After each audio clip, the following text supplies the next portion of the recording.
Good morning students. आज की कक्षा में हम हिंदी व्याकरण पाठ्य पुस्तक में संकलित अपने 8वें अध्याय को पढ़ने जा रहे हैं, जिसका शीर्षक है कारक। तो चलते हैं। आज की कक्षा में हम जानेंगे कि कारक का अर्थ क्या है, कारक किसे कहते हैं एवं कारक के विभिन्न भेदों के बारे में आज की कक्षा में हम चर्चा करेंगे। तो सबसे पहले ये जानते हैं कि कारक का क्या अर्थ है। तो कारक जिसका अंग्रेजी अनुवाद है केस, और कारक का अर्थ क्या है इसको समझ लेते हैं। तो कारक का अर्थ है किसी भी काम को करने वाला।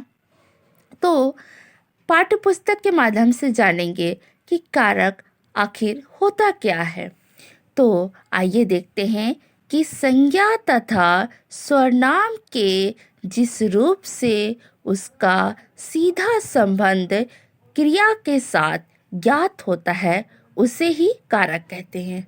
कहने का अर्थ क्या है कि संज्ञा तथा, संज्ञा हमें पता है जो किसी व्यक्ति वस्तु स्थान को हम लोग क्या कहते हैं, संज्ञा कहते हैं। और सर्वनाम क्या होता है, जो संज्ञा के बदले शब्द आते हैं उसे हम क्या कहते हैं, सर्वनाम कहते हैं। जैसे वहाँ, मैं, तुम, तुम्हारा आदि शब्द जो होते हैं वो सर्वनाम कहलाते हैं। तो संज्ञा या सर्वनाम के जिस रूप से उसका सीधा संबंध, किसका सीधा संबंध, संज्ञा और सर्वनाम के जिस रूप से उसका सीधा संबंध किससे होता है, क्रिया से ज्ञात होता है। जिसका संबंध किससे ज्ञात होता है, क्रिया से ज्ञात होता है, उसे क्या कहते हैं, कारक कहते हैं। संज्ञा और सर्वनाम का सीधा संबंध क्रिया से ज्ञात होता है तो वो कहलाता है कारक। तो हमें समझ आ गया कि कारक क्या है। चलिए उदाहरण के माध्यम से हम विस्तृत रूप में जानते हैं कि कारक होता क्या है। जैसे हम देखते हैं एग्जाम्पल के माध्यम से, यहाँ कुछ उदाहरण दिए गए हैं। इस उदाहरण के माध्यम से हम जानेंगे कि कारक क्या है। जैसे यहाँ दिया गया है पहला शब्द, राम पुस्तक पढ़ता है। राम एक संज्ञा है, जैसे कि पता है आप लोगों को, पुस्तक भी एक संज्ञा है। पढ़ता है ये हो गई क्रिया, पढ़ना पढ़ता है वो क्या हो रही है, क्रिया। तो यहाँ पर हम देख सकते हैं कि परिभाषा में भी यही बताया गया है कि संज्ञा या सर्वनाम, यहाँ पर अगर संज्ञा नहीं हो सकता तो वहाँ पर सर्वनाम भी हो सकता है। संज्ञा या सर्वनाम के जिस रूप से इसका सीधा संबंध किससे होता है, क्रिया के साथ होता है, वो कहलाता हो, वो कारक कहलाता है। तो परिभाषा को इस रूप में हम देख लेते हैं कि संज्ञा या सर्वनाम के जिस रूप से क्रिया तथा वाक्य के अन्य शब्दों के साथ संबंध ज्ञात होता हो उसे हम क्या कहते हैं, कारक कहते हैं। कहने का अर्थ यह है कि राम एक संज्ञा है और पुस्तक भी एक संज्ञा है, और इसका सीधा संबंध किससे पड़ रहा है, क्रिया से इसका सीधा संबंध हो रहा है। तो यहाँ बताया जा रहा है कि संज्ञा या सर्वनाम के जिस रूप से उसका सीधा संबंध क्रिया से ज्ञात हो तो उसे कहते हैं कारक कहा जाता है। तो संज्ञा भिन्न भिन्न रूप में यहाँ प्रयोग होगी। संज्ञा जो कि यहाँ कर्ता के रूप में प्रयोग हो रहा है, और यहाँ पुस्तक यहाँ एक कर्म के रूप में, अर्थात संज्ञा भिन्न भिन्न रूपों में जहाँ प्रयोग हो रही है और उसका सीधा संबंध क्रिया से ज्ञात हो रहा है तो वो कहलाता है कारक। चलिए दूसरा उदाहरण लेते हैं। मोहन चाकू से सब्जी काट रहा है। मोहन जो करता है, ठीक है, और यहाँ पर चाकू से क्या करे, क्रिया किसे संपन्न कर रही है, चाकू से वो काट रहा, क्रिया को संपन्न कर रही है। अर्थात संज्ञा का सीधा संबंध क्रिया से ज्ञात होता है तो वो शब्द क्या कहलाता है, वो शब्द कारक कहलाता है। ठीक है, उसी प्रकार एक और लेते हैं शब्द, जैसे रतन अपने भाई के लिए खिलौने खरीदेगा। खिलौना खरीदेगा ये क्रिया है, और रतन भी एक क्या है, ये संज्ञा है, भाई भी एक संज्ञा है। पर मैंने पहले बताया है आप लोगों को कि संज्ञा का प्रयोग भिन्न भिन्न रूपों में होगा। वाक्यों में संज्ञा का प्रयोग हम भिन्न भिन्न रूपों में करेंगे और उसका सीधा संबंध क्रिया से ज्ञात होता है, तो वो कहलाता है कारक। तो रतन अपने भाई के लिए, यहाँ जो संज्ञा है वो कर्म का काम कर रही है, यानी कि रतन जो है अपने भाई के लिए क्या क्रिया कर रहा, खिलौने खरीदने की क्रिया कर रहा, तो वो कहलाता है कारक शब्द। आगे हम जानेंगे, अभय ने चाकू से सेब काटा। अभय जो करता है और यहाँ सेब काटने की क्रिया कर रहा है, और यहाँ क्रिया करने के साथ हम जान रहे हैं कि जो क्रिया जो हो रही है वो क्या है, संज्ञा और भिन्न भिन्न रूपों में प्रयोग हो रही है। तो चाकू से यानी कि जो चाकू है यहाँ पर कौन सा कार्य कर रहा है, वहाँ सेब काटने, जिसके द्वारा सेब काटा जा रहा है। तो सेब किसके द्वारा काटा जा रहा है, चाकू से। तो यहाँ चाकू कर्म का कार्य कर रहा है। तो जिस संज्ञा शब्द से क्रिया संपन्न होती है उसे क्या कहते हैं, कारक कहते हैं। और चाकू भी एक संज्ञा है, परंतु संज्ञा जो भिन्न भिन्न रूपों में प्रयोग हो रही है, और इसीलिए भिन्न भिन्न रूप में प्रयोग होने से क्रिया किसी के द्वारा संपन्न हो रही है, तो वो कहलाता है आपका कारक शब्द। तो यहाँ पर हमने जाना कि किस प्रकार संज्ञा या सर्वनाम के जिस रूप से उसका सीधा संबंध हमें क्रिया से ज्ञात होता है वो शब्द क्या कहलाता है, कारक कहलाता है। तो ये भाग को हमने जाना कि कारक क्या होता है, तो हमें आसानी से पता चल गया कि कारक क्या होता है। तो संज्ञा और सर्वनाम के जिस रूप से उसका सीधा संबंध क्रिया से ज्ञात होता है तो उसे हम कारक कहते हैं। आइए, तो अगले भाग में बताया जा रहा है कि कारक के साथ कुछ हमें विभक्ति चिन्ह का भी प्रयोग हम देखने को मिलता है। ये विभक्ति चिन्ह क्या होते हैं, आइए इनको जानते हैं। सबसे पहले प्रत्येक कारक का एक चिन्ह होता है। चिन्ह अर्थात पहचान, एक पहचान होती है। तो इस चिन्ह को हम क्या कहते हैं, किस प्रकार हम जानेंगे कि कौन से कारक है। कारक के भिन्न भिन्न रूपों को हम पढ़ेंगे, तो इस चिन्ह के माध्यम से हम जानेंगे कि कारक, कौन सा कारक का प्रयोग हो रहा है। तो इन चिन्हों को हम कहते हैं विभक्ति या प्रसर्ग। यहाँ आपसे क्वेश्चन पूछा जा सकता है कि कारक चिन्हों को हम क्या कहते हैं, तो कारक चिन्हों को हम कहते हैं विभक्ति या प्रसर्ग कहते हैं। ठीक है, तो हमने जाना कि कारक चिन्हों को हम क्या कह सकते हैं, विभक्ति या प्रसर्ग। तो कारक संज्ञा तथा सर्वनाम को क्रिया के साथ किसी न किसी रूप में अवश्य जोड़ते हैं। कहने का अर्थ है कारक जो है संज्ञा तथा सर्वनाम को क्रिया के साथ उसका सीधा संबंध होता है। मैंने पहले भी बताया था कि जब क्रिया का सर्वनाम, संज्ञा सर्वनाम का सीधा संबंध क्रिया से ज्ञात होता है तो वो कारक कहलाता है। तो आइए हम जानते हैं विभक्ति चिन्हों को। आज हम पढ़ते हैं कि कारक के विभक्ति चिन्ह क्या होते हैं और इनके क्या क्या भेद होते हैं, इनको भी जानेंगे हम।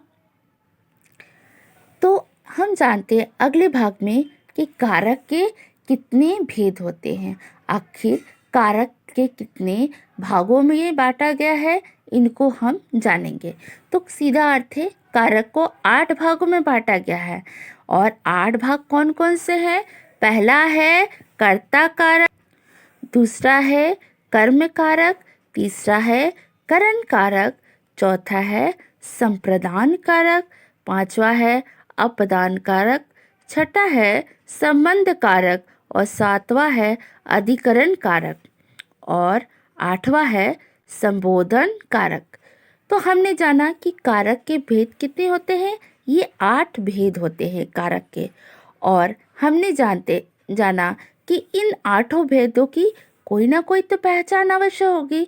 इन पहचान को हम क्या कहते हैं, विभक्ति या प्रसंग कहते हैं।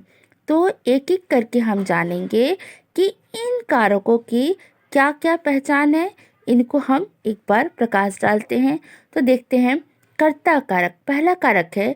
इनका विभक्ति चिन्ह यानी कि कारक चिन्ह क्या है? ने, अर्थात ने शब्द में प्रयोग होते हैं। ने का प्रयोग वाक्यों में प्रयोग में आते हैं। इनको हम एक एक करके चलिए जानते हैं। ने ये कारक चिन्ह है किसका? कर्ता कारक का। इसका अर्थ है, ने का अर्थ हो गया काम करने वाला। कर्ता का अर्थ होता है, कर्ता का क्या अर्थ है? काम को करने वाला। काम के करने वाले को हम क्या कहते हैं?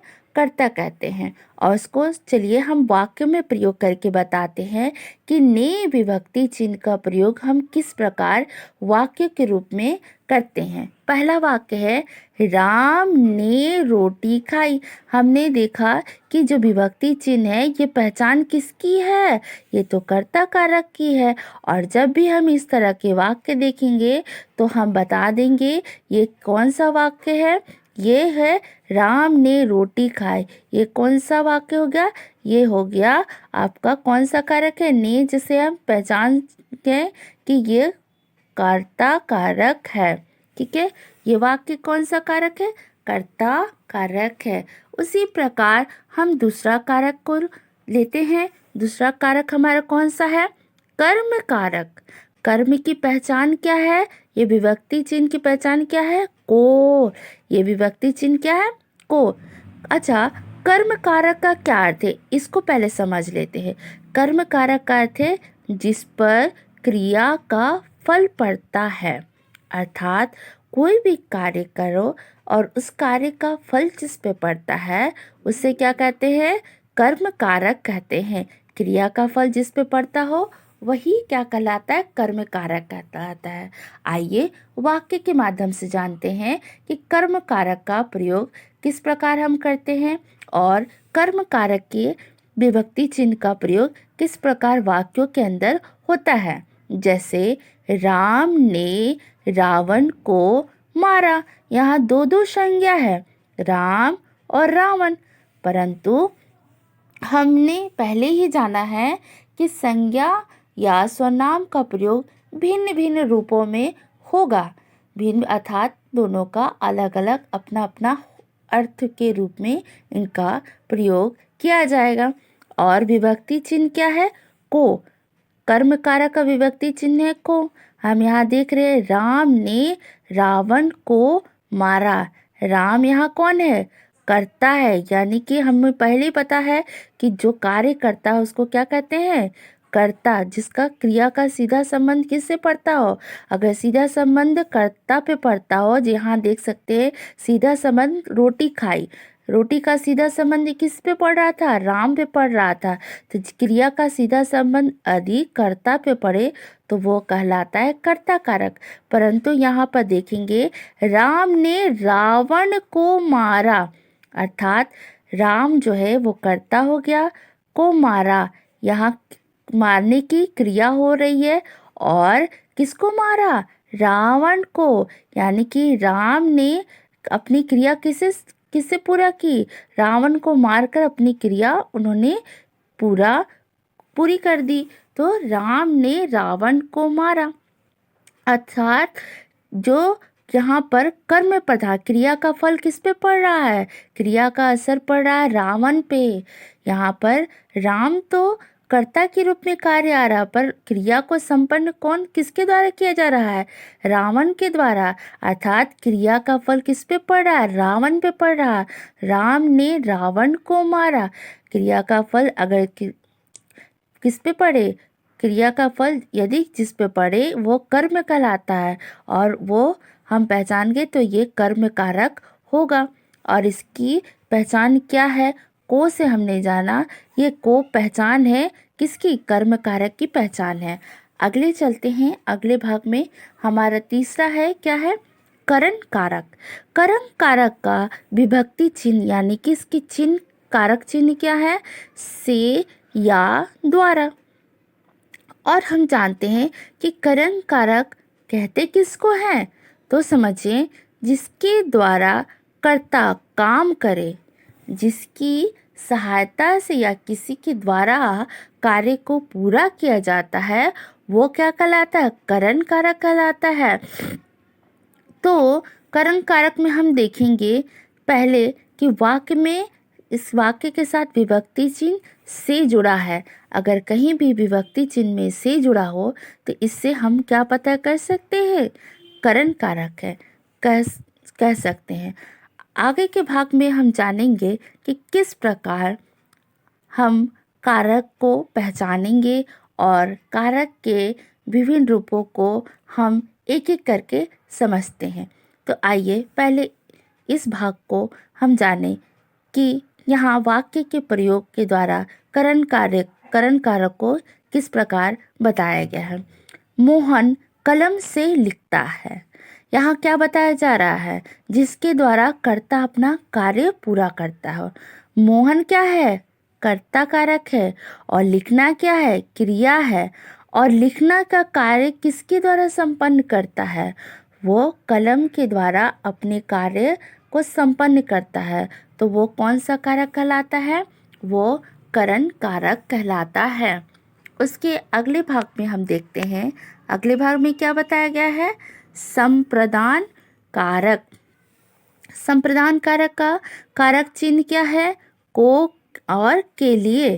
संप्रदान कारक का अर्थ है जिसके लिए क्रिया की जाए, अर्थात किसी के लिए क्रिया यदि की जाती है तो वो क्या कहलाता है? वो संप्रदान कारक कहलाता है।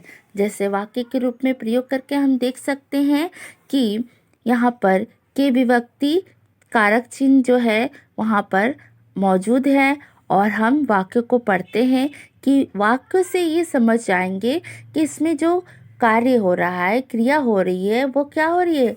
वो किसी को, जैसे कि यहाँ पर हम शब्द से ही पहचान जा रहे हैं, नाम से ही पहचान जा रहे हैं, संप्रदान अर्थात किसी के लिए कुछ क्रिया की जाए, किसी के लिए कोई कार्य किया जाए, उसी को हम क्या कहते हैं? संप्रदान कारक कहते हैं। माँ बच्चों के लिए खाना बनाई। माँ किसके लिए खाना बनाई? बच्चों के लिए खाना बनाई। यदि कोई किसी के लिए कार्य करता हो तो वो संप्रदान कारक के अंतर्गत आता है। उसके बाद अगले भाग में चलते हैं। अगला भाग हमारा क्या है? पांचवा, अपदान कारक, जो कि काफ़ी महत्वपूर्ण है और इस पे विशेष रूप से ध्यान देने की आवश्यकता है। अपदान का अर्थ होता है से, इसके कारक चिन्ह है से, और कोई कारक चिन्ह नहीं है। से हम पहचान जाएंगे यह कौन सा कारक है? अपदान कारक है। ठीक है, तो इसका अर्थ होता है अलग होना। आपके मन में प्रश्न आएगा कि अपदान कारक में से है और करण कारक में से है, तो हम किस प्रकार पहचान पाएंगे कि ये कौन सा कारक है? इसे एक पहचानने का तरीका है जो हम अगले भाग में जानेंगे। और अभी थोड़े से भाग में हम समझ लेते हैं कि यहाँ पर हम देखेंगे करण कारक में जो क्रिया हो रही है किसी के द्वारा कार्य को पूरा करता है कर्ता, परंतु अपदान कारक में कोई चीज़ किसी से अलग हो रही है। उस वाक्य के माध्यम से हम समझ जाएंगे कि ये अपदान कारक है। और किसी चीज़ से करण कारक में वाक्य में जब हम देखेंगे क्रिया जब होती है तो वो किसी के द्वारा क्रिया संपन्न होती है और किसी की सहायता से, जैसे कि अजय ने चाकू से सेव काटा, तो अजय जो है चाकू से सेव काटने की क्रिया को कर रहा है, तो वहाँ पर कौन सा कारक होगा? वहाँ पर करण कारक होगा। और मैं जब बोलूँगी कि पेड़ से आम गिरा, तो पेड़ से क्या चीज अलग हो गया? आम अलग हो गया, तो वहाँ पे भी से आया है, परंतु इस वाक्य का अलग अर्थ है। यदि कोई चीज़ किसी चीज़ से अलग होती है तो वहाँ पर होगा अपदान कारक। जिसे यहाँ पर हम एक वाक्य लेते हैं, पेड़ से पत्ते गिरते हैं, यहाँ से है, यहाँ भी से है, परंतु ये वाक्य में हम अंतर देख पाएंगे कि वाक्य में किस प्रकार से अंतर देख पाएंगे। यहाँ पर जो क्रिया हो रही है किसी की सहायता से कोई कार्य संपन्न हो रहा, परंतु यहाँ पर कोई भी कार्य में हम देखेंगे कोई चीज़ किसी से अलग होती है तो वहाँ पर वो अपदान कारक होगा। अगले हम भाग में हम जानेंगे कि किस प्रकार ये हम अलग अलग कारकों किस प्रकार से हम इनको पहचान कर सकते हैं, इनके अलग अलग रूपों को किस प्रकार हम जानेंगे, इस भाग को हम अगले भाग में करेंगे। ठीक है, तो आइए अगले भाग में चलते हम। अगला है हमारा संबंध कारक। इस संबंध कारक का कारक चिन्ह की पहचान है का, के, की, रा, रे, री। इस प्रकार के ये कारक चिन्ह है और इसका संबंध कारक का अर्थ है अन्य पदों से संबंध। संबंध का से ही आप लोगों को पता चल गया होगा कि संबंध का होता है का अर्थ है किसी के साथ कोई चीज़ जुड़ी है, उसका संबंध हो तो वो होता है संबंध कारक। आइए वाक्य में देखते हैं किस प्रकार बताया गया है। जैसे मैंने पहले बताया है कारक चिन्ह होगा का, की, रा, रे, री। ठीक है, का, के, की, रा, रे, री हमें आसानी से याद हो चुका है। ठीक है, आइए वाक्य में देखते हैं। राम का भाई मोहन है। हम देख सकते हैं वाक्य के माध्यम से राम जो है एक करता है, उस मोहन भी है और मोहन ये राम भी संज्ञा है, मोहन भी संज्ञा है और दोनों के बीच संबंध बताया जा रहा है कि राम का भाई मोहन है। जैसे सीता की बहन मीरा है, सीता की ये अपनी माँ है। ठीक है, तो इस प्रकार से हम अनेक शब्दों को जोड़ सकते हैं, खुद के द्वारा शब्दों को बना सकते हैं और करके देख सकते हैं ये कौन सा कारक कहलाता है। जैसे ये राधा की अपनी पुस्तक है। इस प्रकार के चीज़ों के बीच आपसी संबंध ज्ञात हो, संबंध बताया जाए शब्दों के माध्यम से तो वो होता है संबंध कारक। अगला आपके भाग है 7 नंबर अधिकरण कारक। अधिकरण कारक का अर्थ क्या है देखते हैं। इसका अर्थ है क्रिया के आधार, यानी कि जो क्रिया होती है उसका ये आधार होता है और इसकी विभक्ति चिन्ह क्या है में और पर। ये दो विभक्ति चिन्ह इसकी पहचान है। वाक्य में और पर का प्रयोग होगा जिससे हम जानेंगे कि ये कौन सा कारक अधिकरण कारक है। आइए वाक्यों के माध्यम से समझते हैं। टेबल पर पुस्तक है। टेबल पर क्या है? पर पुस्तक है, यानी कि जो क्रिया का आधार, यानी कि पुस्तक कहाँ रखी है? टेबल पर। कोई चीज़ किसी का आधार हो तो वो कहलाता है अधिकरण कारक। ठीक है, कोई चीज़ किसी के ऊपर डिपेंड हो, कोई चीज़ किसी के आधार हो तो वो कहलाता है आपका अधिकरण कारक। दूसरा हमारे एक और है उदाहरण जिससे हम समझेंगे। गिलास में दूध है। दूध का आधार क्या है? गिलास है। कोई चीज़ किसी पर रखी हो या कोई चीज़ किसी पर डिपेंड हो, आधार हो उसका, तो वो कहलाता है अधिकरण कारक। ठीक है, तो हमें समझ आ गया। देखते हैं में चिन्ह से भी मैंने एक शब्द बनाया, गिलास में दूध है। पर से भी मैंने एक विभक्ति चिन्ह बनाया है, से वाक्य बनाया है टेबल पर पुस्तक रखी। इन दो वाक्यों से हम पहचान कर पाएंगे ये कौन सा कारक है, अधिकरण कारक है। अगले भाग में हम जानेंगे संबोधन कारक। संबोधन क्या है? किसी को संबोधित करना, यानी कि किसी को सम्मान करना या किसी को पुकारना, ये कहलाता है संबोधन कारक। इसकी विभक्ति चिन्ह पहचान क्या है? ए, अरे, हो, अहो, अजी, हे आदि शब्द इसकी विभक्ति चिन्ह है। ठीक है, आइए वाक्य के रूप में प्रयोग करके देखते हैं कि किस प्रकार हम वाक्य में प्रयोग करके बताएंगे ये कौन सा कारक है। जैसे हे राम, यानी कि ईश्वर को हम संबोधित कर रहे हैं। संबोधन करना अर्थात कौन सा कारक कहलाता है? संबोधन कारक कहलाता है। अजी इधर तो आओ, हम किसी को पुकार रहे हैं तो पुकार रहे यानी कि उसे सम्मान से बुला रहे हैं तो इसीलिए संबोधन कर रहे हैं तो वो कहलाता है, क्या कहलाता है? संबोधन कारक कहलाता है। तो इस भाग में हमने जाना कि किस प्रकार कारक के कितने भेदों को हमने जाना कि कारक के कुल 8 भेद होते हैं और कुल 8 भेद की अलग अलग पहचान को हमने जाना। विभक्ति चिन्ह क्या है? कर्ता की विभक्ति चिन्ह है ने।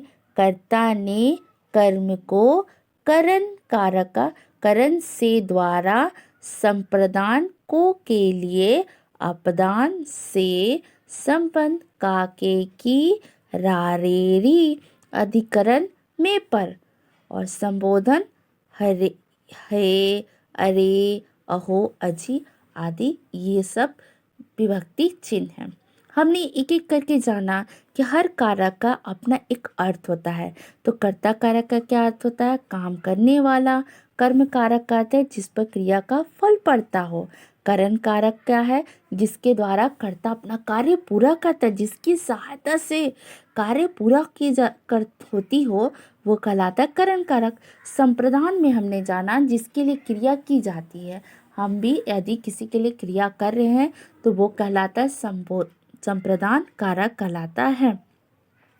आगे हम जानेंगे अपदान कारक में हमने जाना कि कोई भी वाक्य में कोई चीज़ किसी से अलग हो रही है तो वो अपदान कारक कहलाता हो।